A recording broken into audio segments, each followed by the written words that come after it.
Өчний ярилцлага эхэлж байна. Энэ удаад бид улсын хурлын дэд дарга булган туяаг өрөөд байна. Тэгэхээр одоо цааш шинэ өнгөрөөд одоо Мартин 8 ингээд олон баяр давхсан өдрүүдийн араас улсын хурлын одоо хаврын чуулган эхлэх гээд одоо та ажил ихтэй байгаа бох. Тэгэхээр хаврын чуулганы бэлтгэл ажил ер нь аль түвшиндээ байна? Хаврын чуулганаар хэлцвс нэлээдгүй асуудлуудыг засгийн газраас өргөн барьж, зарим нь баригдсан байна. Зарим нь бол сая намрын чуулганы эцээрээс баригдсан хуулийн төслүүд байсан. Сая энэ чуулганы завсарлагын үеэр ер нь ажлын хэсгүүд голцоо одоо нэлээдгүй ажиллаа. Би ч гэсэн бас хэд хэдэн хуулийн ажлын хэсгийг ахалж ажиллаж байгаа хүний хувьд ажлын хэсгийн хурлуудаа зохион байгуулах, за ингээм яам тамийн газруудаас мэдээлэл авах гэдэг бас нэлээдгүй завгүй цаг бай. Хилцгээр төлөвлөсөн тэр асуудал жагсаалтанд орсон асуудлуудаас гадна бас тий одоо энэ төсвийн тодтол хийх үгүй юу гэдэг ийм эргэлзээ хүлээлт үүсэж байна л да. Ялангуяа энэ он гарсаар одоо экспортын орлого буурчлаа, нүүрсний үн буурчлаа. Тэгэхээр төсвийн орлого яг төлөвлөсөн хэмжээнд байхгүй тасрах магадaltaй байгаа учраас тодтол хийх шаардлага байна уугүй юу гэдэг дээр та бас сангийн дэд сайд байсан хүний хувьд ер нь юу гэж харж байна? За төсвийн тухайн хуулийн дагуу төсвийн тодтол хийх гол дөрвөн шалгуур үзүүлэлт байдаг. Төсвийн хөрийн орлого тасархаар бол. За гэхдээ одоо бол 1 2 3 гээд нэгдүгээр улирлын статистик тоо мэдээлч гэсэн гараагүй шүү дээ. 3 дугаар эхний улирлынх бол 4 сарын дундуур гарна. Гэхдээ 1 2 3 сард бол ерөнхийдөө манай угаасаа экспортын хэмжээ харьцангуй бага байдаг. За манай цагаан сар болдог, хятадын цагаан сар болдог, уул уурхай, барилга гэдэг олон салбарууд бол оны эхний 3 сард бол ерөнхийдөө эдийн засаг бол орлого олохоосоо илүүтэйгээр гаргадаг цаг багтдаг. Яг л тэр үеэс маань цагаан сар болно, гадаад валютгаа нэлээд гадагшлан гэх мэтчлэн. За ингээд эдийн засаг бол 4 сараас л идэвхжиж эхэлдэг. Барилгын сезон эхэлнэ, уул уурхай экспорт нэмэгдэнэ гэх мэтчлэн.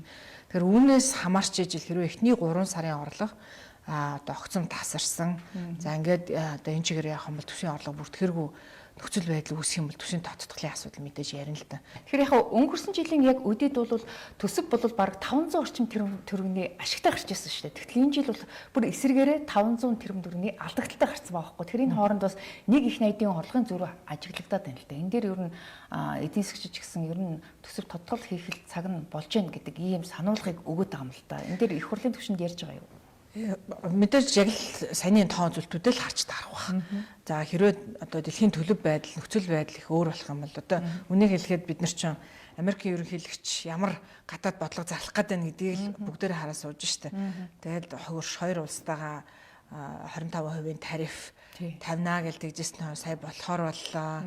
За хятадтай бол нэлээд олон бараа бүтээгдэхүүнүүд дээр тарифын нэмжлээ. Хэрвээ энийгээ дагаад хятадын эдийн засгийн өсөлт бас харьцангуй гайгүй байх юм бол бидний хувьд бол манайх экспортлоод бид нар хятадын нийтийн импортын 0 бүхэл 0 хэдтэл байдаг шүү дээ. Тэгэхээр манай дээр ирэх шууд ус нөлөөлөл бас харьцангуй бага байхгүй. Зүгээр талдаа харьцангуй бага. Харин тэгвэл бид нар зөвхөн одоо хамгийн харах хэрэгтэй зүйл нь энэ одоо дэлхийн худалдааны дайн гэдэг байгаа энэ маань шууд бусаараа хятадын эдийн засагт үзүүлэх нөлөөллийг нь юу гэж харж байна гэдэг. Тэгээ одоогор бол хятад бол том эдийн засаг учраас энэ бол манай эдийн засагт гайгүй гэсэн ийм прогноз гаргаад тах шиг байна. Тэгэхээр Трампын одоо тарифын бодлого нь бол хятад улсад ялангуяа тэр гангийн экспорт нь багасах, үүнийгээ дагаад гангийн үйлдвэрлэл буурангууд одоо Монголоос авах тэр одоо эрчим хүчний нүүрсний одоо бас импорт ч гэсэн эрс багасах юм төлөвтэй. Энэ дээр ер нь манай бодлого бас яаж цаашдаа одоо уйлдуулах шаардлага гарах вэ? Хэрвээ орлого ингээд тогтцом тасрах юм бол бид нар төсвийн тодтол хийгээсээр арга байхгүй. Яг тэгвэл энэ жил нэгдүгээр за одоо хүмүүсийн цалин гүйл 1 сарын 1-ээс нэмэгд эхэлсэн төрийн алба шүү дээ.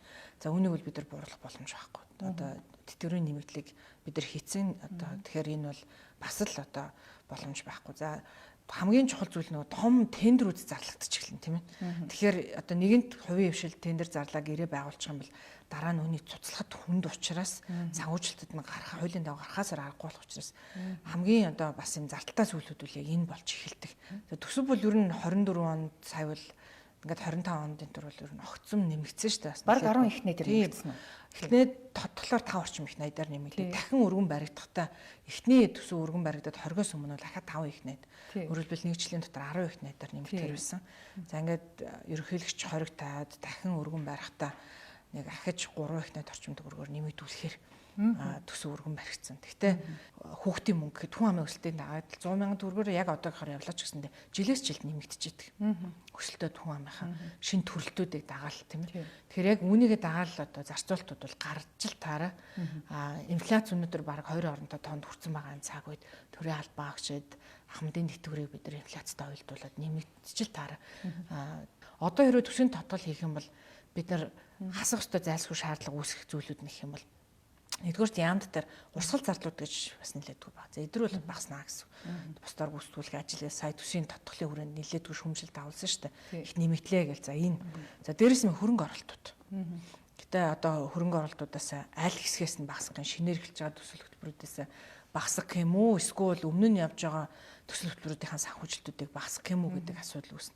Одоо шаардлагатай бол энэ төсвийн тухайн хуулийн дагуу төсвийн тодтол хийхээс аргагүй болно гэсэн. Та хөдөлмөр нийгмийн хамгааллын сайд байх үед ялангуяа энэ цалин тэтгэврийн нэмэгдэл болон халамжийн бодлогыг зэгслэх асуудал дээр бас нэлээд анхаарч байгаа шиг байсан. Гэхдээ инфляц одоо баг нэлээд олон хувиар нэмэгчээд байхад чинь цалин тэтгэврийг дөнгөж 6% нэмээд байгаа нь дэндүү хангалтгүй чамлалтай байна гэдэг ийм шүүмжлэл гараад байна. Энэ дээр та юу гэж харж байна? Манай иргэдийн зүгээс яг энэ цалин тэтгэврийн нэмэгдлийг ярихаар яг хоёр үзүүртэй зөвшөөрч болчихсон. Зарим нь нэмэхээр бараг яах гээд одоо нэмээд идэгэн тэгэх юм бол юмны үн дагаал нэмчин штэ гэсэн бас тийм шүүмжлээд би одоо 2 ч удаа сайд тогтоо цалингийн нэмэгдлийг улсын хурлаар орж батлуулаад олон нийтэд одоо ингээл хэвлэл мэдээлэл олон нийтэд яриа өгөхөд 23 оны 7 сард за дээрэс нэмээд бид нар 24 онд өнтөрөл бас нэлээдгүй огцон нэмэгдлүүд хийсэн шүү дээ.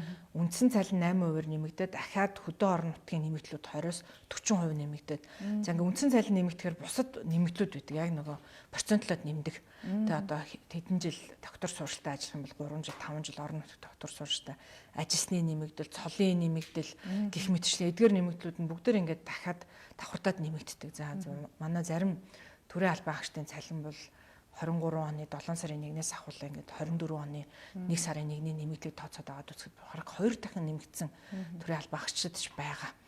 Гэтэл нөгөө талдаа манай ахмадын тэтгэврийн асуудал бас яг адилхан. За бид нар ахмадын тэтгэврийг бид нар ч гэсэн одоо шимтгэл төлөгч. Жил болгон л бид нар төлж байгаа шүү дээ. За харамсалтай нь хүмүүс яагаад бухимдаад байна вэ гэхээр энэ сангийн менежмент буруу байснаас л бухимдаад байгаа. Тэрнээс ч дундаж Монгол хүнийг дунджаар 25 жил одоо шимтгэл төлж байна. За манай шимтгэл төлөгч төлөө тэтгэвэр тогтоолгож байгаа хүмүүсийн 45 орчим хувь нь ямар нэг хөнгөлөлттэй нөхцөлөөр тэтгэврээ тогтоолгож байна. За ингээд эрэгтэй хүн бол одоо Монгол хүний жил дундаж насл жилээс 3 сараар нэмэгдэж байна. Эрэгтэй хүн бол нийтдээ нэг 16 жил, за эмэгтэй хүн бол дахиад нэг 20 гаруй жил дунджаар тэтгэвэр авч байна. Энэ бол дахиад цаашаа нэмэгдэнэ. Тэр өнөөдрийн болтол бид нар саяхан энэ шинэ нийгмийн даатгалын багц хуулийг 23 онд одоо сайд тогтоо би бас батлуулаад 24 оны 1 сарын 1-ээс хэрэгжиж эхэлсэн. За танаас өөрөө ч авч байгаа тэтгэврийн шимтгэлийн 17% 2%-ийг энэ оноос ахуулаад гэдэг өнгөрсөн одоо 24 оноос ахуулаад 2%-ийг нь за бүгдээрээ ерөөсө хуримтлалыг яг ботоор мөнгөөр үүсгэж эхэлье. 2% нь гар хүрхгүйгээр мөнгөжүүлж эхэлье. Тэгээ эдийн засгийн боломжоор энэ жил 2%, тэгээ дараа жил 4%, тэрний дараагийн жил 6% гэж жагаад одоо хэдэн жилийн дараагаар бидний төлсөн бүх шимтгэл ийшээгээ мөнгөчүүд эхлэх юм бол одоо би яг ороод өөрийнхөө банкны данс шиг ороо шалахад миний одоо дансан дээр яг бодит мөнгө байх хэрэгтэй байхгүй.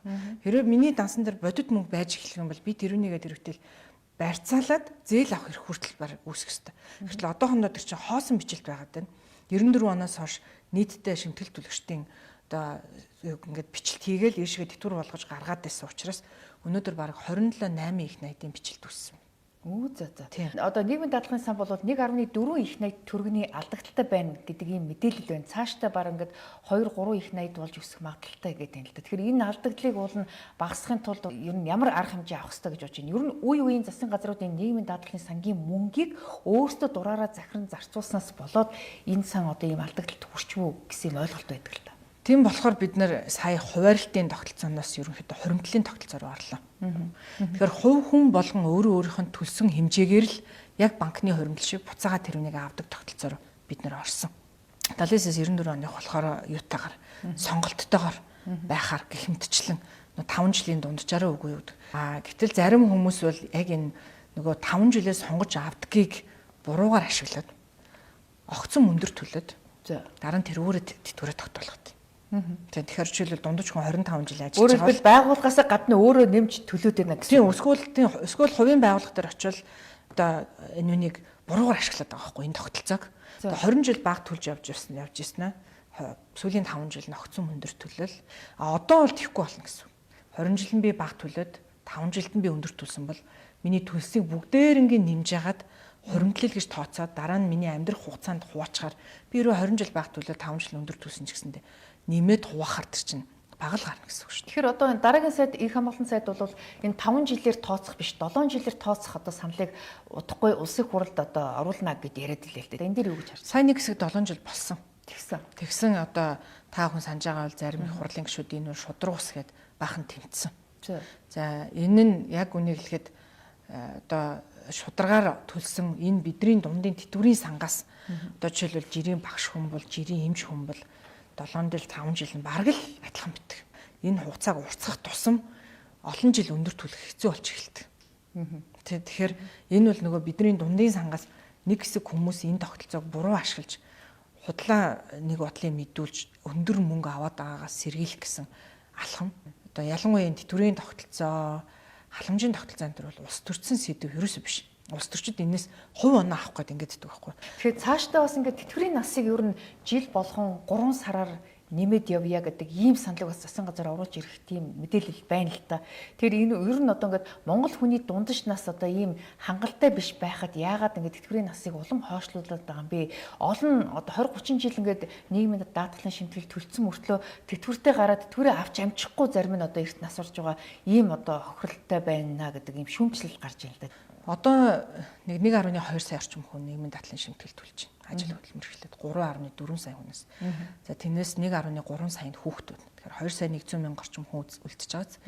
Тэрнээс 500 орчим мянган одоо тэтгэвэр авахчд байна. Энэ бараг сүүлийн 10 жилийн дотор бараг 2 дахин нэмэгдсэн. Одоо 25 жилийн дараа чив тойрог тэтгэврт гарахад 10 хүн тутмын нэг нь өнөөдөр Ахмад Настан байгаа. Тэр бол 5 хүн тутмын нэг нь Ахмад Настан болох гэж байна. Энэ Европын улс орнууд тэр дундаж наслалт нэмэгдэнэ гэж юу? Дундаж наслалт нэгдүгürt нэмэгдэнэ, хоёрдугаарт Ахмад настай огцом нэмэгдэнэ бид нар. Тэгэхээр бидний үеийнхэн тэтгэврт гараад эхлэхээр яах вэ гэхээр бидний доотлын үеийнхэн бидний тэтгэврийг хариуцуулж байгаа. Тэгэхээр өнөөдөр хүмүүс нийгмийн даатгалын шимтгэлээ одоо битээ төлөөч гэж хэлж байгаа нь тэгвэл ирээдүйд энэ хүмүүс тэтгэвргүй болно гэсэн. Ер нь одоо тэтгэврт гараад эргээд эмзэг бүлэгрүүл шилжих юм нөхцөл байдал үүсчихэд байна. Тэтгэврийн наслын нөгөө хүн амынхаа насжилт уртсаж байгаатай яг уялдуулж 3 сар гэж нэмье гэдэг саналыг бол гаргаад байна. Өнөөдөр одоо 1.2 сая хүн шимтгэл төлөө 500 мянган хүнийхээ тэтгэврийг яйдаа гэж хахад ирээдүйн шимтгэл төлөгчд нь улам багасаад тэтгэвэр авагчд нь улам ихсэхээр энийг яаж давах вэ? Яаж давах вэ? Тэхийн тулд одоо авж байгаа хүмүүсийн бидний төлж байгаа шимтгэлийн тэгвэл яг санг яг бодтоор мөнгөжүүлж эхлэх хэрэгтэй байхгүй. Яг сая одоо нэг ордоос хэрвээ хүмүүсийн тэтгэврийн зээлийн санг тэтгэврийн зээлийг тэгэлж болж байгаа бол тэгвэл нэг ордоосоо бидний тэтгэврийн санг мөнгөжүүлэлттэй. Тийм биз дээ. Хэрвээ энд бодит мөнгө байгаа бол өвлүүлж бас болно. Өнөөдөр бид нар өвлүүлэхэд нэг хэцүү. Яг бол энэ дэр чинь үр бичигдчихэд байгаа учраас өвлүүлэх юм болчиход байгаа байхгүй. Таны үед бас энэ хууль өөрчлөгдөөд жишээлбэл одоо 20-оос дээш жил одоо хамтарч амьдарсан эхнэр нөхөр хоёрын нэг нь одоо нас барахад тэтгэврийн одоо хэмжээний 20% нь өвлүүлэх асуудал яригдчихсэн. Энэ одоо хэрэгжээд явж хэрэгжээд эхэлсэн. Энэ бол манай ахмадуудын минь хувьд бас яг нөгөө хамтын тэтгэвэр гэж бид нар бас ярьж ирсэн. Тэ яг энэ нэг том алхмал нь л да.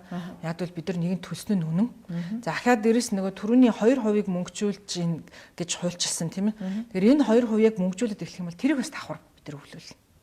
За тэгэхээр бидний хувьд ялангуяа энэ тэтгэврийн сангийнхаа тогтолцоог сайжруулахгүй бол дээрэс нь урт хугацаанд энэ маань дампуурчгүй байдал руу бид нар аваачихгүй бол бас болохгүй. Тэгэхээр 2024 оны 1-р сарын 1-ээс одоо нийгмийн даатгалын шимтгэлийн одоо 2% нь хуримтлал бодиттой мөнгөний хэлбэрээр ингээ хуримтлагдаж эхэлнэ гэд та тийм хууль наашлаад одоо дөнгөж 2 дахь жил рүү ороод хэрэгжиж байна. Гэтэл дараагийн шинэ сайд энх хамгаалалтын сайд бол энэ сангийн алдагт улам нэмэгдээд байна. Тийм учраас одоо түр одоо хойшлуулах асуудал одоо ийм зохицуулт хийхээс аргагүй гэдэг юм тайлбарыг өгөөд эхэллээ шүү дээ. Та энэ дээр юу гэж харах вэ? Хууль бол хууль шүү дээ. Одоо хэрэгжүүлэх хэрэгтэй. Энэ бол Булгантуяа гэдэг хүний чин хүсэл биш байхгүй. Энэ бол шимтгэл төлөгч бидний. Одоо өөрөө ч гэсэн шимтгэл төлөгч, би ч шимтгэл төлөгч. Би тэнд ороод бодит мөнгө хармаар шүү дээ. Тэнд бодит мөнгөтэй болж ш би тэрүүнийг жишээлбэл тэтгэврийн наснаас одоо хүрэхээс өмнө асуурчвал үр хөвгтүүдтэй өвлүүлмэр шүү дээ. Анх болохоор хүчээр авчаад өгөх болохоор хүндрэлтэй байна, хэцүү байна гэж ярьж ерөөсө болохгүй шүү дээ. Жаа албан хүчээр авж байгаа нийгмийн дадлын шимтгэлийг ер нь дуртай төлдөг хүн гэж ерөөсө байхгүй. Тэгээд ерөөсө байхгүй. Тэгээд буцаад өгөх болохоор жишээлбэл сая энэ тэтгэврийг бид нар сайн нийгмийн дадлын шинэ хуулиар жил болгон инфляцтай уялдуулж нэмнэ гэдэг тавьсан. Тэгээд хэрэгжүүлэхгүй байгаа шүү. Сая үгүй хэрэгжлгүй яах вэ? Сая 24 онд инфляцтай уялдуулж нэмсэн. Сая бас нэмсэн. Гэтэ уялдуулж гэдэг нь яг инфляцтай ижлэхэн төвшин гэсэн үг бас биш. Сая та бүхэн хэрэг анзаарсан бол инфляцийн төвшин Монгол банкнаас орж ирсэн мөнгөний бодлого төсвөдөр авч ирсэн тоо хоорондоо ялгаатай байсан. Тий, ялгаатай байсан. За тэгэхээр яг чи төсөв мөнгөний бодлогонд хоорондоо зөрчилтэй байдаг юм шүү. Одоо тэгэнгүүт нөгөө анхнаасаа ярьж байсан аль-альнаасаа инфляцийн түвшин бүр нэмээ гарчлаа шүү дээ. Одоо 12% мөнгөний бодлогын хүүгээ нэмчихлээ шүү дээ. Тэгэхээр энэ хэрээр дахиад л инфляц үүсэх юм шүү. Одоо бидний хамгийн том яаж байгаа юм энэ 2%-ийг мөнгөжүүлэгч байна уу? Энэ том хууль бол ерөөсө хувь хүний хууль ерөөсө биш. Энэ бол нийт нийгмийн дадлын шимтгэл төлж байгаа одоо төлж байгаа 1.2 сая хүний хүсэл. Өмнө нь төлөөд одоо тэтгэвэр авж байгаа 500 мянган хүний хүсэл. Тэд нар бол бид нар төлснөө үнэн та нар жил болгон бидний цалингаас одоо албатай юм шиг авсан нь үнэн. Тэгээд авчаад дээрэс нэмээ зарим нь банкн дээр авчиж эргэлдүүлчихэд одоо өгөх болохоор инфляцтай уялдуулахгүйгээр улс төржөл зарим жил ингээл байхгүй тийм ээ. Тэгэл за байхгүй байж байжснаа сонгуульд өгөхөөр нэмдэг, тэтгэвэр нэмдэг тийм байж болохгүй шүү дээ. Харин тийм биз дээ. Энэ 2% харин ч бид нар бага байна. Би жишээлбэл ядаж 5% байх хэрэгтэй гэж боддог. Тэгэхээр цаашдаа ерөн зүгээр жил болгон тодорхой хэмжээгээр хуулинд өөрчлөлт оруулаад ч юм уу эсвэл 5%-ийн одоо бодит мөнгөжүүлэхийн асуудлыг бас хуулж болохгүй юу? 2% бол одоо аль хэдийн хуульчлагдсан. Миний чин хүсэл бол энэ бол жилээс жилд 2% нь эдийн засгийн боломжоор хэрэг төсөвчөнд хилээл боломжтой байгаа юм бол тэр нь 2%-ийн 500 600 орчим тэрүүн төгрөг болж байгаа байхгүй. Зөвхөн 2%. Тэгэхээр бас бага мөнгө биш байгаа ч жилдээ. Тийм тэгэхээр хэрвээ тийм л байгаа юм бол одоо сая жилийн дотор 8 их найдаар төсөв нэмчээд яагаад энэ өн дээр тэгвэл зохиод байгаа юм тийм үстэй. Тэгвэл 1 их найдаар нь бидний мөнгийг тэгвэл мөнгөжүүлэлтэй 2% бүр 4% болох л доо. Тэгээ ингээд мөнгөжөөд эхлэх юм бол эн чинь одоо тэтгэврээ эндээсээ 50-аараа тавиал нөгөө талдаа бидний мөнгийг мөнгөжүүлээд эхлэх юм бол бидний нийгмийн даатгалынхаа санд итгэх шимтгэл төлж байгаа хүмүүс ч гэсэндээ итгэх хамаагүй амархан одоо сайжирна гэсэн үг. Тийм тэгэхээр өнгөрсөн хугацаанд бол засгийн газрууд одоо энэ нийгмийн даатгалын шимтгэлийн бидний төлсөн мөнгийг одоо санд хоримтлуулж байгаа нэрээр одоо янз бүрийн урсгал зардал элдв хангаан одоо зориулт бусаарч гэсэн зарцуулаад ингээд дуусгачаад өөрийн хуримтлалд үүсгэсээр хагаад өнөөдөр 1.4 их найд төгрөгийн алдагдал үүсгэж байгаа шүү дээ. Тэгвэл үе үеийн засгийн газрууд ядаж энэ одоо өрнөөсөө багаар төлөөд дуусгах хэрэгтэй. Харин ч одоо энэ асуудлыг бас менежментийг сайжруулах хэрэгтэй гэж харагдана. Үнэн. Би бол одоо ялангуяа улс төрчид заримдаа улс төрчсөн хуулиуд улсын хурлаар их батлуулж энэ сан руу хуруу төрдөг. За энэ бол одоо би тэгээ хэлээд байгаа нийгмийн дадлын сан бол нийт нийгмийн дадлын шимтгэл төлөгчдийн өнөөдөр уурттай ч гэсэндээ шимтгэлээ төлж байгаа хүмүүсийн сан болохоос биш улс төрчдийн улс төр хийдэг сан ерөөсөө биш. Та бүхэн санаж байгаа бол 2012 онд тэтгэврийн шимтгэлээ нөхөн төлөх нь хууль батлагдсан. Өнгөрсөн 11 жилийнхаа шимтгэлийг одоо нөхөж төлж болно гэдэг ингээд ийм хууль. За энэ хуулийн дээр гэж яхад нэг 300 400 тэрбум төгрөг ороод одоо өнөөдөр ихэд бараг 2 их найд гаруй төгрөгийн тэтгэврийг гарч 600 орчим мянган хүн төлсөн байна. Нөхөж төлөөд. За ингээл ахаад дээрэс нэмээд нөгөө малчны шимтгэлийг бас нөхөн төлөх бас хууль бас батлагдсан. Тэгээ яадгүй гэхээр Монгол улсын хуулийн дагуу тэтгэврийн насанд хүрэхээр халамжийн тэтгэвэр авдаг хүмүүс болдог. Яг манай хөгшин бэрхшээлтэй иргэдтэй адилхан ингээд одоо тэтгэврийн насанд хүрсэн ямар ч орлого байхгүйгээд халамж авахчд болчдөг. Иймэрхүү хуулиудаар ингээд нөхөж төлж болно, ингээ нэвэм минь хөөх юм эрт тэтгэврт гарч болно ч гэх юм уу. Ийм хуулиуд яг шударгаар төлж байгаа хүмүүсийн энэ сангаас ингээд авааддаг. Тэр аюу шудрах суугаас байна.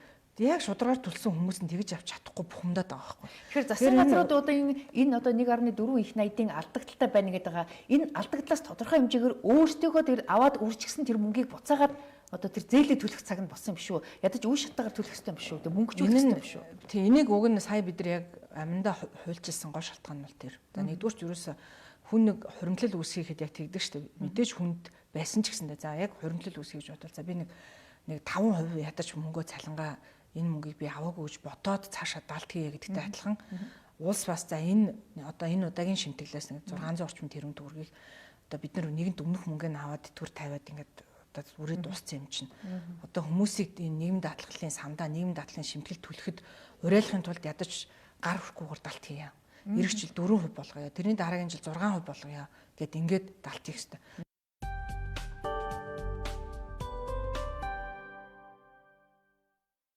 Бяцхан мөрийн тэн мөрөөдөл жигүүрээ дэлгэсэн цагаас эхлэн та түүнийг нь бодит тулгах боломжтой.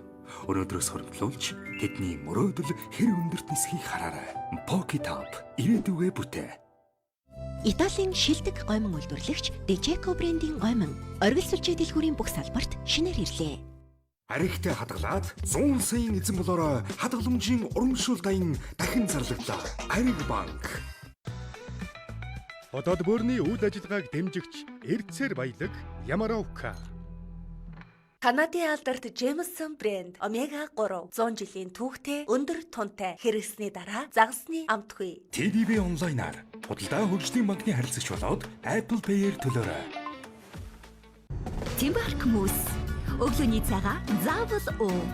Тимбарк мус. Өдрийн эрч хүчээ аваарай. Тимбарк мус. Амин димэ нөхөрөө. Нэмэлт сахаргүй Тимбарк мус. Зорн ирэж амьдралын тэр сайхан бүхнийг чамд шивний дуурсан бол сэтгэлэж бидэнд дэлгэж дууралын тухай дуучам бидэнд зорн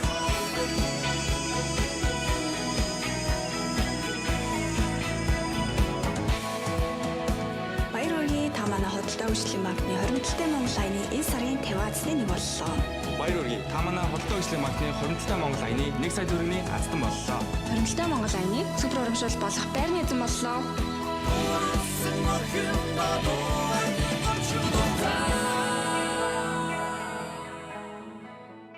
Өвдөлт халууралт МЕГ-400 танд туслана. МЕГ-400 биед бүрэн уусаж үйлдэлээ үзүүлнэ. МЕГ-400 таны өвдөлт болон халууралтыг намдаахад туслана. Эмийн завраас гач нөлөө хориглох заалтыг уншиж эмч эмзүүчээс асууно. Надад кетанол гээл байгаа.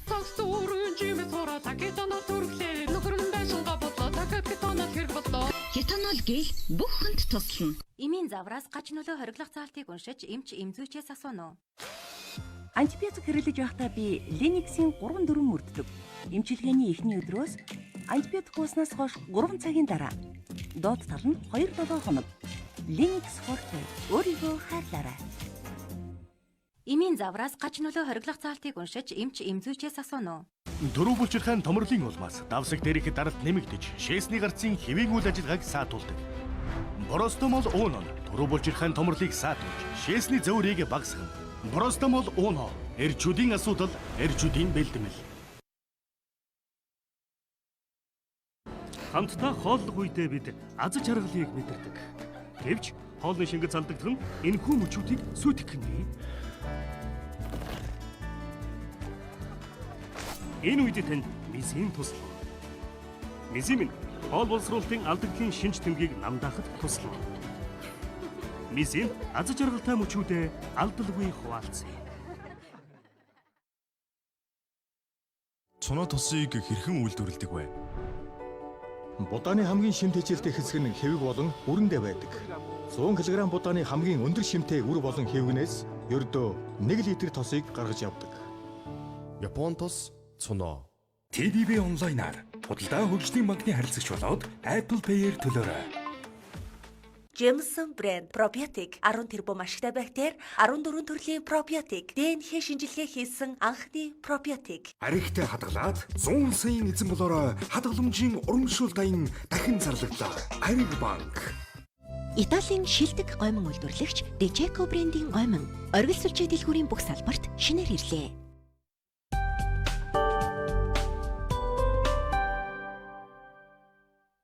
Тэр нийгмийн дадлын шимтгэлийн хувь хэмжээг бууруулах асуудлаар 100 мянган хүн парламент дээр санал өгсөн. Тэгэхээр энэ асуудлаар улсын хурал ямар ч ихсэн хууль өөрчлөх хийн санаачлага одоо хилцүүлэг өрнүүлэх ёстой. Тэгэхээр энэ асуудалд одоохондоо орхигдчиход таг чимээгүй байгаад байгаа дээр бид нар гайхаад байна л да. Та их хурлын дэд даргын хувьд энэ асуудлыг бас анхаарч болох уу? Хууль тогтоомжийн тухай хуулийн дагуу энэ төсөө одоо за нийгмийн даатгал матгал гэдэг энэ анхдагч том хуулиудад татвар тий одоо нийгмийн даатгал гэх мэтчлэн улсын төсөвдөр одоо хүн дээр ачаал өгөх анхдагчийн том хуулиуд дээр л засгийн газар өргөн барих хэрэгтэй болчихдог. Ааха. Тий. Хувь гишүүн бол жишээлбэл тэгэх юм бол бид нар чинь улс төрсөн энэ том уралдааныг бол явуулж чадна шүү дээ. Одоо би жишээлбэл за 2% буруулъя гээл дараагийн гишүүн 4% буруулъя гээл дараачих нь 10% буруулъя гэд ингээд яваад өгч болох байхгүй. За гэхдээ яг одоохондоо бол нөгөө бидний авж байгаа шимтгэлээрээ ийшээ өгж байгаа учраас эндээсээ авах нь хэрэг буурхал юм бол ийшээгээ өгөхдөө энэ хоёрын хооронд зөрүү гарч эхэлнэ. За энийг улсын төсөв тэгвэл даана гэсэн үг. Энэ хоёрын зөрүү 4%-аар жишээл 2%-аар бидний шимтгэл буурах юм бол нэг 600 орчим тэрбум төгрөгийн зөрүү үүсгэнэ. Тэр 600 тэрбум төгрөгийг тэгвэл улсын төсөв тэгвэл даана гэсэн үг. Тийм. За ингээ энэ мэтчлэн одоо энэ реформудаа л одоо зоримог хэрвээ хийнэ гэх юм бол тооцоолоо хийгээл оруулж ирэхээсээр аргагүй. Тэгэхээр хамгийн эхлээд ялангуяа энэ 2% мөнгөчлөе. Иргэдэг шимтгэл төлөлтөндөө ихтэй болгоё. За одоо жишээлбэл шинэ хуулийн дагуу ямар банкнд байршуулах вэ гэдгийг Монгол банктай бүр зөвшөөрөлдөж байгаад нийгэм дадлын үндэсний зөвлөлдөр одоо бас ярьж агаад системийн хэмжээний банкнд л байршуулж болохоор болсон. Тэгээд энэ бол эрсдэл багтай. Тэгэхээр Монгол банк бол энэ эрсдлүүдийг мэдж байгаа шүү. Ямар ч гэсэн найдвартай банкнд хадгалтай банкнд тэрнээс биш за зарим бараг өөрсдийнх нь дөрмийн санан ч байдаг юм уу те өөрсдийнх нь мөнгө нь бараг бидний байршуулж байгаа мөнгөөс бага эрсдэл дах чадваргүй банкнд ч байршуулж болохгүй шүү дээ. Тэ. Хөрөнгөний чадваргүй банкнд эрсдэл ихтэй банкнд. Тэгэхээр би нөгөө хамгийн өндөр орлого олох газар байршуул гэж гэдэг нь бол нэг бодлын буруу юм аа гэж үздэг байгаа юм тэр. Бусад улс оронд бол нийгмийн дадлын сангийн менежмент нөгөө үнэхээр бодит мөнгөтэй учраас менежмент нь шал өөрөөр явдаг. Энэгээр голцоо урт хугацааны эрсдэл багтаа жишээлбэл ипотекийн зээл мэлийг санхүүжүүлдэг байхгүй. Хамгийн найдвартай. Тийм одоо банкнд бол хамгийн найдвартай зээл бол ипотекийн зээл биш үү? Тэгэхээр одоо миний жишээл үнэхээр манай нийгмийн дадлын сан 20-30 их найт төгрөг мөрөгтэй бол энэгээр за одоо ипотект санхүүжүүлъя, ипотек руу гаргая. Энэ бол иргэн төлөлт сайтай. Тэгээ ерөнхийдөө бол аль нэг урт хугацааны сангууд учраас дэршлүүдэд тооцоод бодоод явдаг. Ийм үгэн санхүүгийн хэрэгсэл байх ёстой. Тэгэхээр хөдөлмөрийн өсний доод хэмжээг одоо энэ 4-р сараас 792 мянган төгрөг болгож нэмэгдүүлэх асуудал яригдж байна. Тэгэхээр ер нь хөдөлмөрийн үнэлэмжийг одоо яаж бодиттой болох вэ гэдэг дээр ер нь их хурлаас ямар бодлого барих вэ? Тэр бол үнэн. Одоо сая хөдөлмөрийн зах зээлийн томоохон хэмжээний судалгааныг 2023 онд бид хийлээ. Тэгэхээр 1990 оноос 2005 оны хооронд 15 жил төрөлт огцон буурснаас үүдээд энэ үеийнхэн одоо 18-аас 35 насныхан болж хөдөлмөрийн зах зээлд орж ирсэн. Тэгсэн нэг хөдөлмөрийн зах зээл дээр 205 мянгаас 300 одоо 20-30 мянгаар одоо хүн багассан байна. Тийм. Тэгэхээр ингээл харангуут одоо компани болгон уулзахад хамгийн их ярьж байгаа шүү дээ. Ажиллах болтохгүй байна. Тэгэхээр яг таасаа хэллээ шүү дээ. Төрөлт буурснаар ингээд ажлын одоо нөгөөх нь цалингийн хомсдол байна гэж байна. Тэгэхээр нөгөө шалтгаан бол цалингийн хэмжээ шүү дээ, тий. Сая тэгээ бид нар ингэж авч үзье. 23 онд судалгаа гэдэг аваад үзсэн. 2012-оос 22 оны хооронд цалингийн өсөлтийг бид нар тооцож авч үзэхгүй. За тэгсэн чинь одоо доллараар ингээд тооцоод аваад үзэхэд 10 жилийн өмнө 2012 оны үед нэг 410-20 доллар байсан. 2022 онд 10 жилийн дараагаар энэс нэг $40 $50 л нэмэгдсэн байна. Тэгэхээр өөрөөр хэлбэл энэ хугацаанд яг ингээд бодит төсөлт цалингийн өсөлт бол олигтой нэмэгдсэнгүй гэсэн үг байхгүй.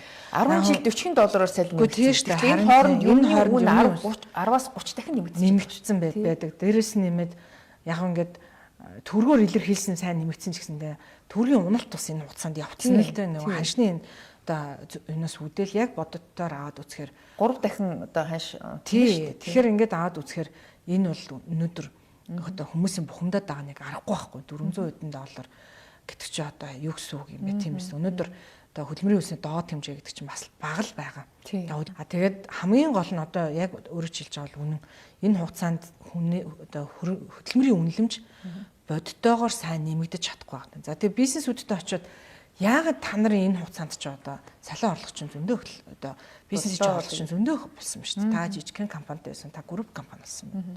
Тэгэд энэ ашиг орлого чинь хаашаа явчих вэ? Тэгэхээр хамгийн том дарамт болж байгаа зүйл нь банкны зээл их. Аж ахуйн нэгжүүд бол хамгийн түрүүнд зээлээ төлж байна, тий. За ингээд дахиад татваруудаа төлж байна. За ингээд үлдсээр байгаад нэг жоох юм үлдэх юм бол бид нар бараг цалингаа нэмдэ гэж хэлээд байгаа байхгүй.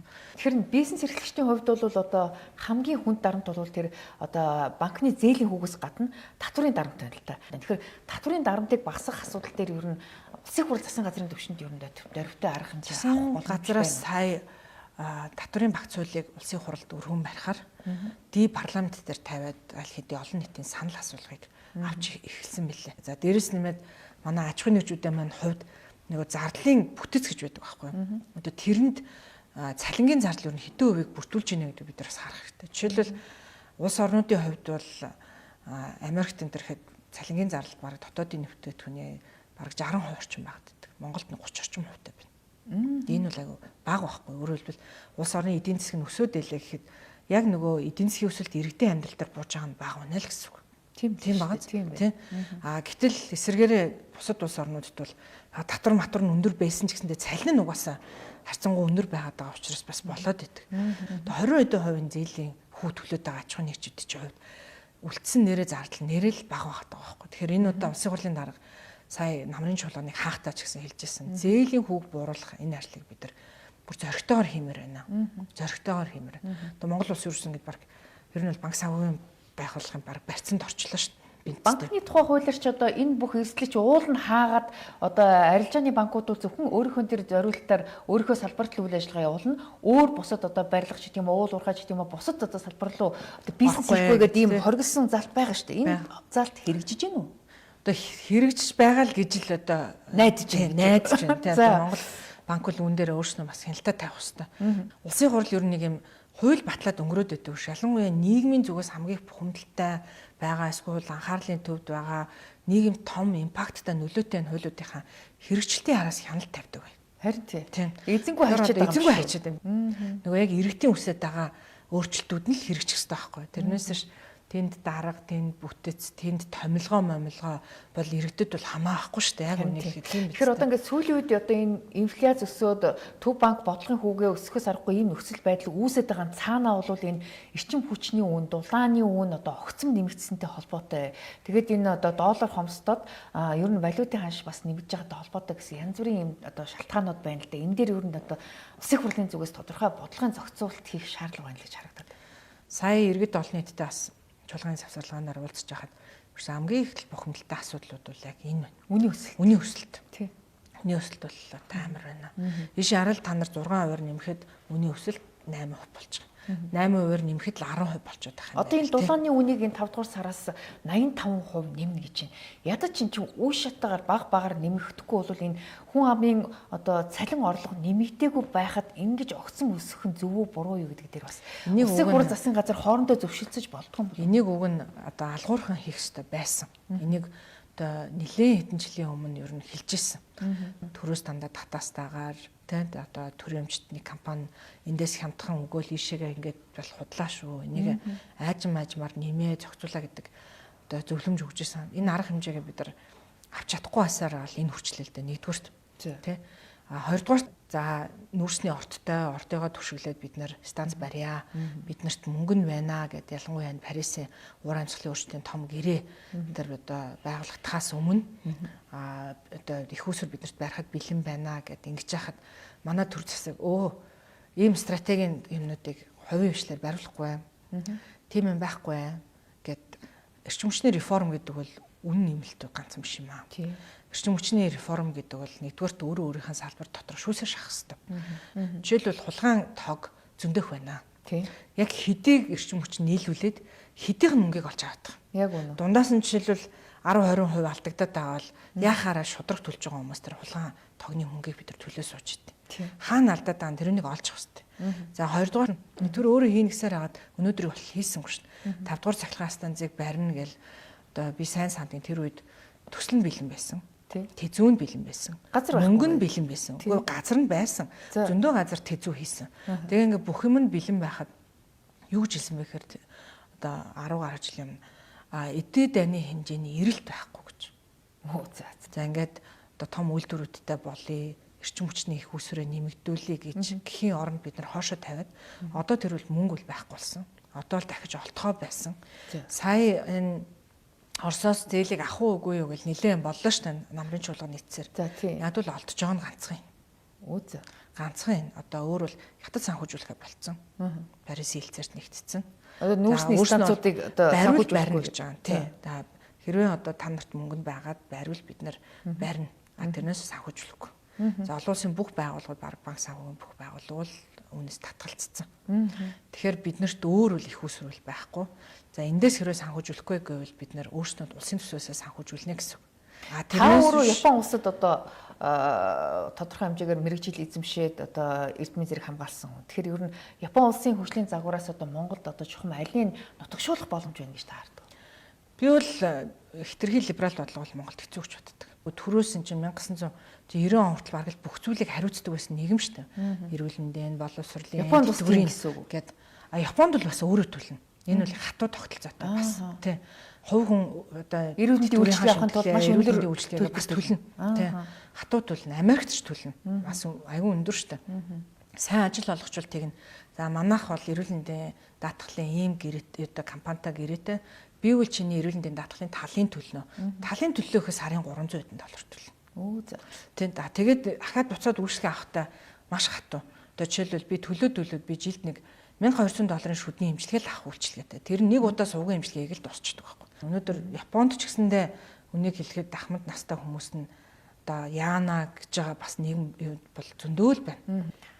Та одоо улсын хурлын дэд дарга 126 гишүүнтэй парламентын дэд дарга гэдэг бол та одоо спикерийг одоо завгүй ажилтаа үед нь та бас парламент удирдана. Тэгэхээр ер нь бас үгэнд орохгүй гишүүдтэйгээ ер нь одоо яаж ойлголцдгүү тэдэндээ бас хариуцлага тооцох асуудал бас дэндүү орхигдоод байна. Дэндүү толгойг нь нилээд байна. Олон одоо бүр чуулган эхэлснээс хойш нэг ч удаа хуралдаа суугаагүй бүх цаг талсан гишүүдч байхад яагаад огт хариуцлага тооцохгүй байгаа гэдэг ийм шүүмжлэл байна. Энийг та ер нь бүтээн зөвшөөрөх үү? Би зөвшөөрнө. За тий ард түмнээс санал авна гэдэг бол амаргүй. Зүгээр нэг хай нэг очиж ард түмдэр очиж гой юм амлчаад тэрүүнийгээ би гишүүн байна гэж хэлж болохгүй шүү дээ. Тэгвэл тэр гой амлалтуудаа энд ирээд хууль болгож чадахгүй бол энд яах гэж сууж байгаа. Тийм биз дээ. Шүүмжлэхийг бол бид нар хинч хийж чадна шүү дээ. Шүүмжлэгч байх гэж улсын хурлын тавин дээр суугаагүй байхгүй юу? Энд ирж шийдэл дэвшүүлж асуудлыг шийдэхин төлөө энд ирсэн. Тэгээд энд тэгэх гэж олон нийтийн төлөөлөл болох гэж. Тийм олон нийтийн төлөөлөл болж асуудлуудыг шийдэхин төлөө энд сууж байгаа. Тийм учраас жишээлбэл манай өмнөх парламентд манай эмэгтэй гишүүд хүүхд хамгааллын тухай хуулийг, хөгжлийн бэрхшээлтэй хүний эрхийн тухай хуулийг, ахмад насны тухай хуулийг, нийгмийн дадлын сайн багцуулыг манай одоо жишээл улсын хурлын гишүүн Ануужин өмнөх одоо парламентд байнгын орооны дарга байхдаа энэ хуулийг жишээлбэл батлуулчихсан. Энд эдрүүл тийм амаргүй дандаа одоо нийгмийн дандаа одоо юутай зөрчилтэй тулгарч идэг хүмүүсээс бидний эрх шиг яасан ийшаал үйлдвэрчний бухимдал ийшаал ажил олгогч бухимдна гэл тэ. Тэгэхээр энэ олон юмнуудыг бол шийдэл гаргах гэж энд ирж сууж байгаа болохоос биш. Парламентын тагиндаа суухгүй тэгээд зүгээр хаяа нэг очиж хүмүүст мөрөөдлөө ярьж байгаа юм шиг очиж тэгмээр байна, амьдрал хэцүү байна гэж бол яриад нэмэргүй шүү дээ. Тэгэхээр одоо ингээд гишүүд одоо сар болгон одоо гар дээрээ бэлнээр 5 сая төгрөгийн цалин авдаг гэж байгаа. Тэгтэл одоо нэг ч хуралдаа суухгүйгээр ингээд цалингийн ингээд тэр чигээр тэр хүн лөө шийдвүүлээд байх нь зөв буруу юу энэ чинь бас шударга биш байна гэдэг юм шүүмжлэн. Ядчил цалингийн өгөхгүй ингээд хасчих болдгоо юм уу? Энэ татвар төлөгчдийн мөнгийг нь хариуцлахгүй хүмүүст өгмөргүй шүү дээ. Одоо эсвэ үдгийн байнгын оройгийн асуудлыг авч хэлсэн юм бэл. Тэ. Аж ахуйн нэгжүүдэд яадгүй яг л тэр зарчим үүсгэх ёстой шүү дээ. Тийм биз. Хэрвээ ажил олгочвол одоо 4 сармаар 5 сармаар хүн ер нь за ингээ өвчтөй гэдээ явхад юг нь өгнө гэж цалингийн тасралтгүй өгöd байх гэж ер нь баг байхгүй шүү дээ. Баг шууд ажлаас сална шүү. Тэгэж штэ. Чин ядаж ээгүүлэн татах асуудал байж болох уу? Одоогийн хуулиар бол байхгүй юм лээ. Тийм одоогийн хуулиар бол байхгүй. Тэрвэтэл одоо жишээлбэл намын нөгөө жагсаалтын гишүүд гэлдэг ч тэрийг ч эргүүлэн татах асуудал бол байхгүй. Намын даргад ч байхгүй гэж үү? Одоогийн хуулиар бол байхгүй. Өө за. Тийм. Тэгэхээр энэ гишүүдэд хариуцлага тооцдог асуудлыг бид нар одоо ер нь бол бараг л ингэж штэ нэг авилга хэл ахуултаа хэрвээ орооцолцсон бол прокурорын байгууллагаас орж иж эргүүлэн татах одоо ийм л асуудал байна уу гэхээс биш бусдаар бол байхгүй багт. Тийм. Тэр шүүгэн шийдвэр нь жишээлбэл гарцсан бол яах вэ гэдэг асуудал хүртэл манай зөв дотор гишүүнээр гарч штэ. Тэгэхээр яг тэрүүн шиг бид нар энэ одоо улсын хурлын гишүүний хувьд нэгэн л ард түмнээс энэ чинь даалгавар аваад энд ирээд сууж байгааг одоо ажил авсан хүн байхгүй. Улсын хурлын тухай хуулиар бол одоо бид нар чинь дээчүүгийн шийдвэрийг хилцэх болчиход байгаа байхгүй. Аюу санаг. Гэтэл чи одоо дээчүүгийн шийдвэр шууд биелүүлэх үүрэгтэй шүү дээ. Тийм шүү дээ. Тийм биз дээ. Энэнийг дээчүүгийн шийдвэрийг чинь тустай институтууд биеийнхээ даалгаврыг шууд биелүүлэх үүрэгтэй. Шүүгч гэсэндээ улсын хурлаар батлсан хуулийг шууд хэрэгжүүлэх үүрэгтэй болохоос ш. дээд шүүх за хэрэгжүүлэх үгүй юу гэж авч хэлцдэггүй. Тэгэхээр улсын их хурл бас дээд шүүхийн шийдвэрийг энэ буруу шийдвэр, энэ зөв шийдвэр, энийг хүлээж авлаа, энийг хүлээж авахгүй шүүхийг дахиж шүүх хэрэг биднэрт байхгүй. Тий. Тэгээ энэ бол бас бидний хувьд бас өмнө нь бол ийм тохиолдол бол байгаагүй. Эсвэл бүр эрхийн түтгэлзүүлэх гэж прокуророос орж ирдэг штэ. Одоо тэгээ бүр ингээд одоо шүүхийн шийдвэрийг хингэж орж иж унших хэрэгтэй айгу сонь болчиход байгаа байхгүй. Тий. Тэр прокурор орж ирж унших. Прокурор орж ирж унших юм уу? Эсвэл их хурлын одоо байнгын орон дарга орж ирж унших юм уу? Тий. Тэгэхээр ингээд энэ бол бидний хувьд энэ олон хууль маань ер нь бас л цорхойтой байсны л нэг бол чинь сая энэ төсвийн хориг дээр л бид нар бол анзаарлаа шүү дээ. Дахиад төсөв өргөн барих гэсэн чинь төсвийн тухай хуулиараа төсөв тэднээс тэдний хооронд л ерөөс өргөн барина гэж бичсэн. Тэр нь ерөөс нэг удаа л өргөн барихаар зохицуулчихсан. Одоо ингээд их хурлын дэд дарга гэдгээрээ бусад гишүүдээс арай ялгаатай өөр хариуцлагатай байдаг шиг ялгаатай цалинтай юу? Чүчүүд илүү цалинтай. Яг тэгвэл гадаад харилцаа хариуцдаг, дотоод захиргааныхаа ажлуудыг хариуцдаг гэдэг ингээд юуны хувьд бол нөгөө анил зэрэл байдаг байхгүй. Тэгээ тэрүүнтэйгээ холбоотойгоор бас байдаг. За сайд нар дотор ч гэсэндээ жишээлбэл ерөнхий сайд гэл ингээл те бас арай жоох ялгаатай байдаг. Би бол өмнө нь хөтөлмөрийн маамлалын сайдаар ажиллаж байгаа хугацаанд төрийн аль багшийн цалингийн асуудлуудыг бас хариуцдаг гэсэн.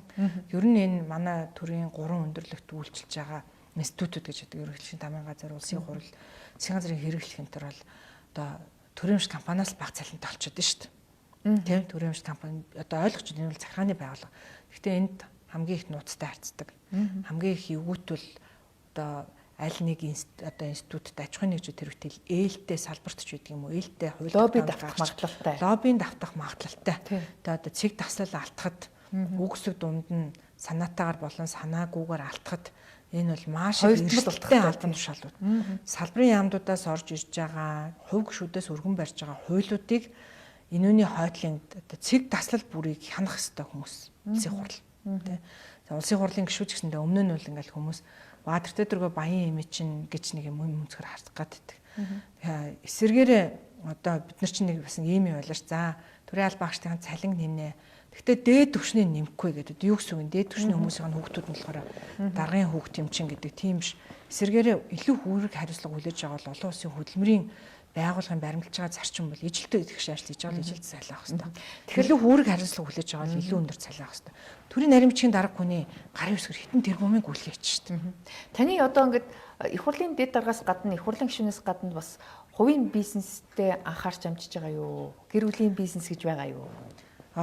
Байлгүй яхав. Одоо тэрүүндээ гэхдээ надад анхаарах хэрэгтэй цаг зав бол айгу бага байт юм аа. За аль чиглэлээр би өмнө нь үйл хөдлөх хөрөнгөний чиглэлийн бизнес хийдгсэн. Одоо ч гэсэн яг л тэр чиглэлийн ханал голцоо бизнесийг хийдэг.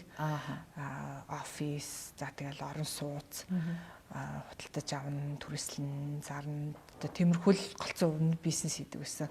Тэр бизнесээ ч гэсэндээ бас л одоо л ч гэсэндээ бас хийж л байгаа. Гэхдээ тэр бизнесээ одоо яг ингээд араас нь дагнаад ажиллах боломжгүй магадгүй гэр бүлийн хүнтэй хариуцаад явж хариуцаад. Бидний хувьд бол энэ ажил чинь ер нь мэдээж цаг зав ихтэй шүү дээ. Хүмүүс ботхтой одоо ингээл нэг зөвхөн чуулгандаа ингээл суугаад болчдөг юм шиг боддог. Өмнөөс гадна мэдээж ар гэрийн амьдрал эмхтэн хүн л басан. Тэ одоо гэрийн хаалганыхаа гадаа бол би дид дарга гэдэг хамаг зүйлийг хаял гэртээ ороод л айлын авгаа ажил ээжийнхээ ажлыг хийн штэ. Тэгэл гэрийн даалгавраа хийснэ, хүүшээ усанд орож яагаад галтгоохоо дэлбэлчвэ гэл ингээл ээлжид хэрүүлээ хийсээр байгаа л сая бол цагаан сараар л бүтэн одоо тэ айлын эхнэрийн ажлыг хийсээр байгаа л ер нь таарлаа. Тэгэхээр бидний хувьд бол гэр бүлдээ цаг зарцуулах одоо боломж ер нь багасч байна. Яаж их хурлын дэд дарга гэхээр илүү хариуцлагатай ажил учраас гүйцэтгэх засаглалын бүр амар ажилтаа харьцуулах юм л арай дээр. За. Тийм арай дээр. Яг бол гүйцэтгэх засаглалын сайд гэдэг ажилч ерөөсөө цаг наргуу тэр үний гарын үсгэр тасралтгүй тушаалуу шийдвэрүүд бүх юмнууд гар засгийн газрын хурлаар орж байгаа бүх тогтоол шийдвэр дээр гарын үсэг зурж өөрийнхөө салбараас битэл өрөөлийн салбарын орох гэж байгаа хуулийг хүртэл би ч одоо байнга ингэж харахгүй болтгоо шүү дээ. За нөгөө цалингийн тэтгэврийн тогтолцоог бид нар нэгдмэл байлгах гэж сайн өнгөрсөн хугацаанд өнгөрсөн засгийн газар дээр маш их ач холбогдлогч анхаарсан. Одоо ч гэсэн тас тэгж байна. Яг тэгвэл ингээд салбарынхан чинь орж ирээд манай салбарын 100 жил болох гэж байгаа гэдээ өөрийнх нь цалин нэмчдэг. Тэгэл энэ салбар чагсаж байгаа цалингаа тусгаал нэмэгддэг байхгүй. Гэтэл эн чинь төрийн цалингийн нэгдмэл бодлого явах хэрэгтэй. Айлын онцгой байдалд ажиллаж байгаа хүүхдэд хэцүү, хүний хүүхдэд хичээл зааж байгаа багш хэцүү, эрүүл мэндийн манай зогсож байгаа эмчнэр ч яаж хэцүү ажиллах байхгүй. Тэгэхээр энэ нэгдмэл бодлогыг бид нэр жагснаар нь ч байдаг юм уу, 100 жил болох гэж байгаа орж байдаг юм уу, сайд нь лоббитой болохоор ч байдаг юм уу, улсын хурал салбарт нь ажилласан олон хүмүүс лоббидсан болохоор нэмж болохгүй шүү дээ. Хөдөлмөрийн үнэлэмжээр л нэмэх хэрэгтэй шүү дээ. Илүү эрсдэлтэй салбарт ажиллаж байгаа бол нэм өндөр байна.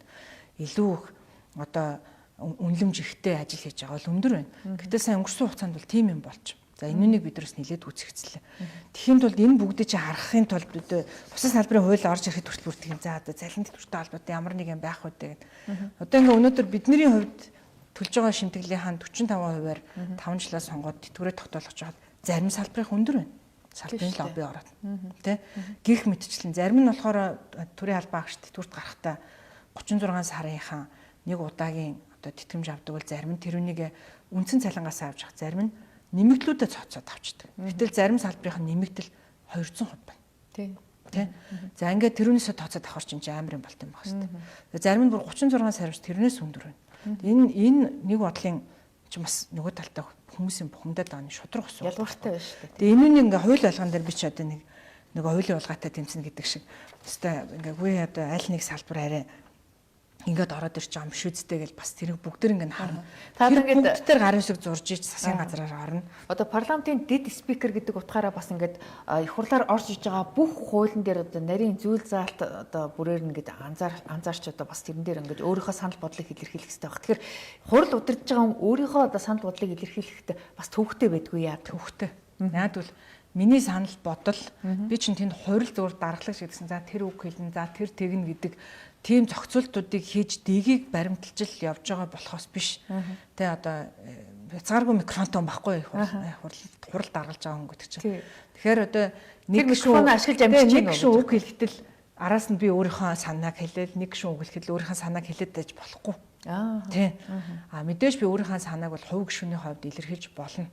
Тэгвэл хурал даргалагч гэдэг тэр микрофоныг дур мэдэн бусад гишүүд арай гэж 3 минутанд одоо багтааж үг хэлж байгаа гишүүн болгоны араар сүлсээр би 30 минут үг хэлчих болохгүй. Тийм шүү дээ. Тэгэхээр тэрнийг давуу эрх болгож бас ашиглаж болохгүй. Гэхдээ нөгөө талдаа энэ яг хууль тогтоомжтой нийцж гинэ үгүй юу? Энэ одоо нөгөө өмнөх юусан хуулаа барьж гинэ үгүй юу?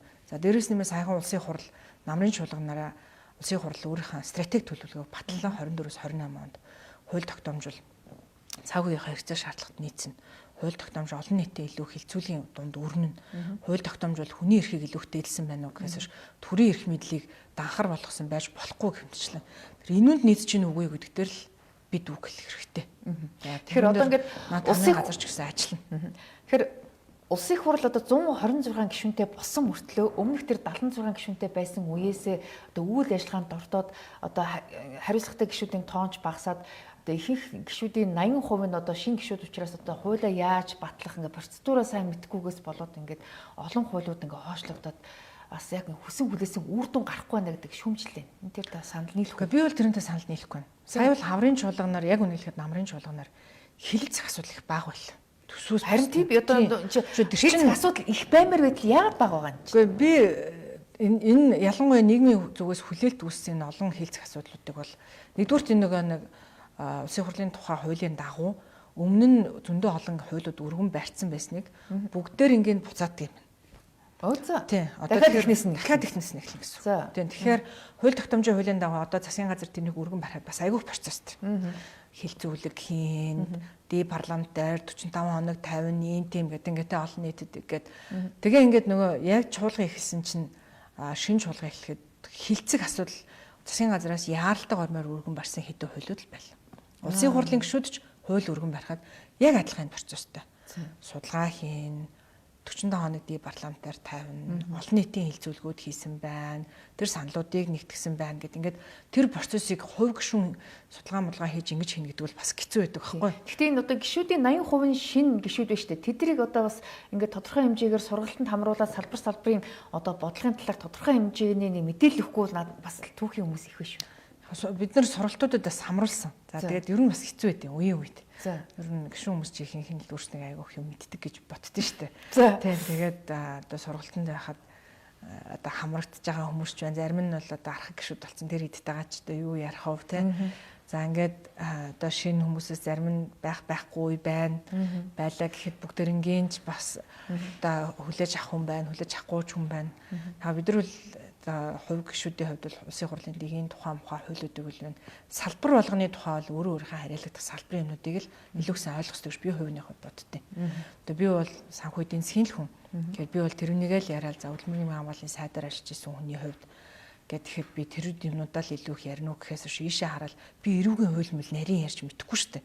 Тэгээ тэрүүн дээр хамаагүй попорч чирэггүй айгуул бүр алдаа гаргаад одоо зөв буруу хууль өргөн бариад ч гэдэг юм уу хуулийн зүйл залт оруулаад одоо бүр дордуулчих бас магадгүй байхгүй. Тэгэхээр таныг одоо улсын хурлын дэд дарга болсноос хойш одоо таны найз нөхөд намын одоо хүмүүс эсвэл одоо хамаатан садам чинь ямар нэгэн байдлаар ингээд энэ асуудлыг ингээд бидэрт ашигтайгаар шийдүүлээд өгөөч гэдэг гуйлд хүсэлт ихсэн үү? Үгүй. За энэ ямар нэгэн байдлаар лобби ихсэх магадaltaй гэж хардаг. Энэ лобби эсрэгээр хамгийн их нь юун дээр явдаг? Засгийн газар дээр явах. Сайд байх үед салбарын салбарын яамн дээр. Тэгээ яг бол тэнд бол асуудал илүү томор шийдэгдэх магадaltaй байхгүй тий. Дүрм журмын жоох өөрчлөлт оруулаад ч гэдэг юм уу. Тэгээ хуулинд өөрчлөлт оруулна гэдэг бол тийм амархан биш. Тэрэн дээр нэг гишүүн бол тийм амархан хуулинд бас өөрчлөлт оруулж байгаас амаргүй. За би зарчмын зөрүүтэй санал гаргаж болно. За тэгээ тэр зарчмын зөрүүтэй санал бас дэмжигдээч өгч байхгүй. Тэгэхээр та чи улсын хурлын даргын одоо дэргэдэх зөвлөлийн гол 3 хүний нэг шүү дээ. Бид нар бол танд бас иргэдлэл байгаа гэж хараад байна. Улсын хурлын дарга одоо даргын дэргэдэх зөвлөл бол нэлээдгүй том бүтцтэй. За бид нар бүх байнгын ордын дарга нар байна. Дээрээс нь парламент судалтай намын одоо дарга нар байдаг юм эсвэл бүлгээсээ хүмүүс нэг хүмүүсийг оруулдаг. Тэгэхээр одоо иргэний зориг ногоон намаас Батбаатар дарга.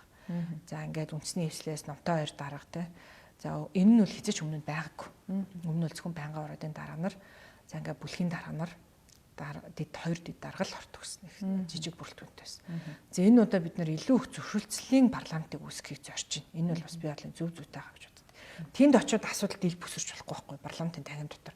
Хэрэв болохгүй бол тэндээ даргын дэргэдэх зөвлөлдөр яриа за энэ чи ийм асуудал үүснэндээ ингэндээ гэд ер нь одоо бүлгийн дарга хийж байгаа, дэд дарга хийж байгаа, намын дарга хийж байгаа хүмүүс ер нь хамтаа хэлдэг. За энэ ч гэсэн манай нам дээр бол наадах чинь дэмжигдэхгүй байх шүү. Манай намын үзэл санаатай бол зөрчилдгөр байна шүү. За бид нар үл эсэргүүцэн байр суурь илэрхийлэн шүү гэд эхнээсээ бараг хэлчихдэг. За ингээд энэ асуудал бол нэлээд хурцтмал асуудлуудыг бид нар даргын дэргэдэх зөвлөл дээр ярьдаг. За ингээд зарим нь бол за энийг бол улсын хурлаар бид нар оруулах түүхий байна гэдгийг нь бол шууд хэлдэг. Энийг бол засгийн газар оруулах байгаа зарим нэг хүнд асуудлуудаар шууд салбарын сайд нь оруулж ирээд даргын дэргэдэх зөвлөл дээр ярьдаг.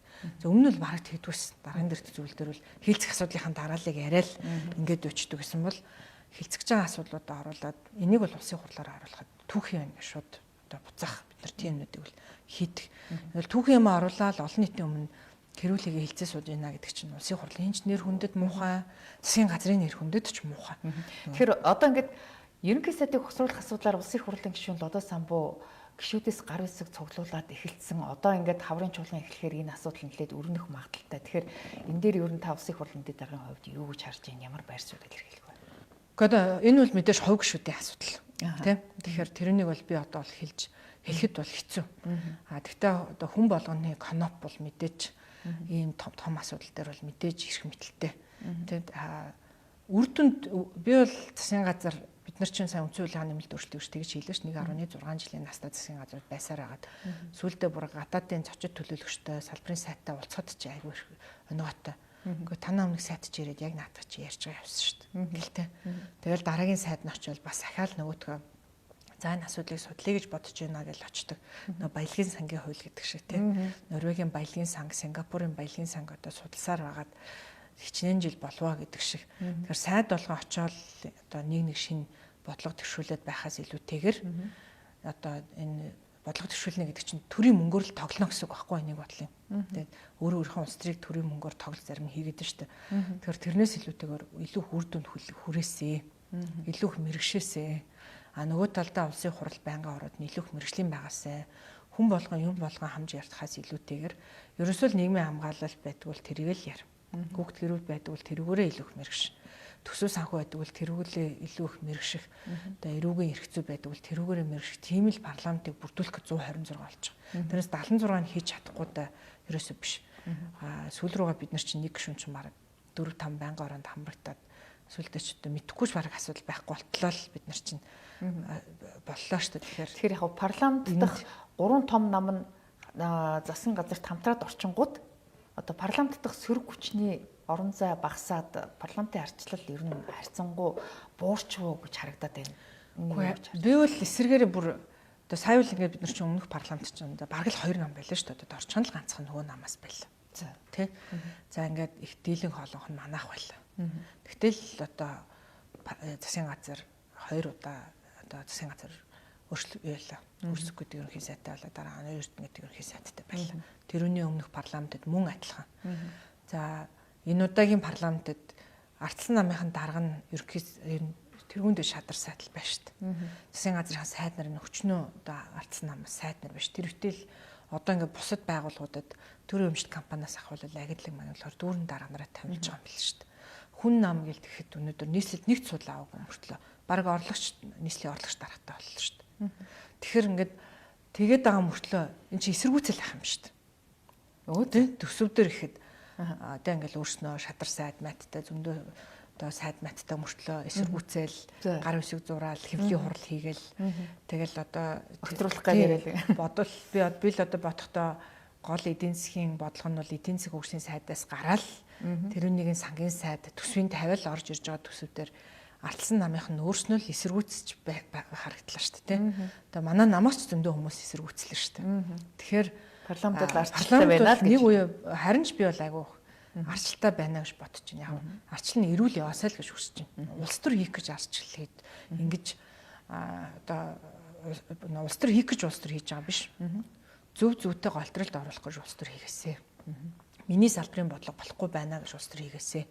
Тэ би одоо тэрүүн дээр жишээлбэл анар гишүүн би энүүнийг мэдээд байгаа учраас би энүүн дээр бухимдаад байгаамаа надаас асуучгүй дээ гэж жишээлбэл бухимдаад байгаа гэн бол би бол ойлгоод байгаа. Надад бол нэрэл тэр нэг IT тэр юм уу гэн одоо бид нар бол мэдэхгүй юм. Тэгэхээр тэр хэмэл дагуул магуул нэрэл андар нь илүү сайн мэдчихэж байгаа юм бол тэрүүнийг нь салбарын төлөөлөл гэж оруулж ирсэн юм бол тэр хүнтэйгээ сайн ойлголцохгүй дээ.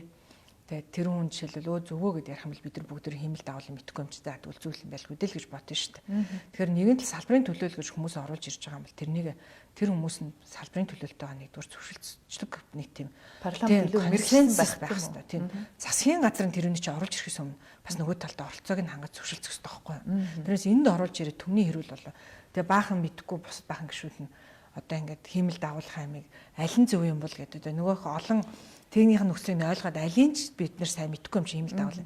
Яах юм бэ? Айгүй хэцүү байхгүй юу? Тэгэхээр асуудлыг оруулж ирэхээс өмнө засгийн газар заавал одоо улсын хурлаар тухайн одоо бэрхшсэн хүмүүстэй зөвшөлдсөх асуудал байх хэрэгтэй. Уг нь бол тэгжиж энэ одоо нийгмийн хэрүүл болохгүй байх хэрэгтэй байхгүй юу? Нөгөө талдаа жишээлбэл энэ төсөв мөсөвдөр ч гэсэндээ хэрвээ улсын хурлаар ороод бүр 3 4 дугаар шатнд нь хэрүүл болохоос өмнө хэрвээ энэ 1 2 дугаар шилжчихэд айгүй хэцүү байсан бол 9 сарын 1-нд өргөн барьсан шүү дээ.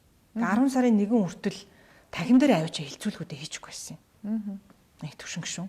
Тэгвэл тийм биз дээ. За тэгээд нөгөө хамгийн дөрөнд хилц хэсэгтэр нь л би энийг эсэргүүцэж байна. Энэ төсөвгөл ингэх хэвээр нөгөө талдаа тэгвэл байсан юм шүү. Нийгмийн төлөөллүүд бол бид нар тэгэх гэж орж ирсэн гэж боддог. Тэгээ за тэгээ бизнесийн салбарт тэгвэл өнөөдөр ганцхан юу одоо төсвөл тэгвэл том асуудал үүсчихэд байгаа юм. Өөр бусад асуудлууд дээр нь одоо нөгөө нийгмийн төлөөлөл болж орж ирсэн хүмүүс чинь би бол гараа ингээд бүгдээрээ нэг юм том хуулиуд ингээд сувчлаад орж ирж байгаа гэж ойлгосон шүү дээ. Тэ? За манай салбар дээр бол би одоо энэ салбарт 20 жил ажилласан юм байна. Энэ дөр энэ одоо асуудал дээр энэ хуулиуд энэ журмууд болохгүй байна. За би бол баг биччихлээ. Одоо ингээд энэ журмаа өрчил. Гэт ингээд баг яам дээр нь очиод нөгөө журмыг баг бичээд өгсөн сууж авах хэрэгтэй юм биш үү? Тэгжиж эн чинь яг нөгөө тэрнээс биш яг л нөгөө аймаг орон нутгийн маань засаг дарга нартайгаа бид нартайгаа адилхан за одоо ингээд шийдэл хүлээгээл сууж ин да гэх юм бол худлаа штэ эн чинь тэгээд дутна штэ.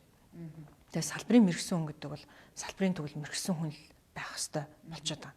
Тэгээд яг би бол цаг хугацаа хэрэгцээ байхаа одоо шаардлагатай байхаг л үүсэхгүй. Энэ цаг хугацааг бид нар одоо эхний ямарч байсан намрын чуулганд дуусчлаа. хаврын чуулганаар бол одоо бөөн шийдлүүд л байгаа л гэж би ойлгож байгаа. Бөөн шийдлүүд. За ингээд бидний ярилцах цаг ингээд дуусч байна. Бидний урилгыг хүлээж авч дэлгэрэнгүй ярилцлага өгснөд баярлалаа. Тэгэхээр ер нь улсын хурлын хаврын чуулган удахгүй нээлттэй их гэж ялангуяа төлөвлөсөн одоо олон асуудал хэлцгээс гадна бас сүүлийн үед анхаарал татсан олон тулгымцсан асуудлыг шийдвэрлэх тал дээр хууль эрх зүйн зохицуултыг яаралтай хийх асуудал дээр тас улсын хурлын дэд даргын хувьд хувь нэмрээ оруулж ажиллаарай. Ингээд таны цаашдын ажилд амжилт хүсье. Баярлалаа. За баярлалаа. За манай энэ удаагийн ам нээвэл зочны ярилцлагаар улсын хурлын дэд дарга Булган Туяа оролцлоо. Анхаарлаа дууссан үзэгч та бүхэнд баярлалаа.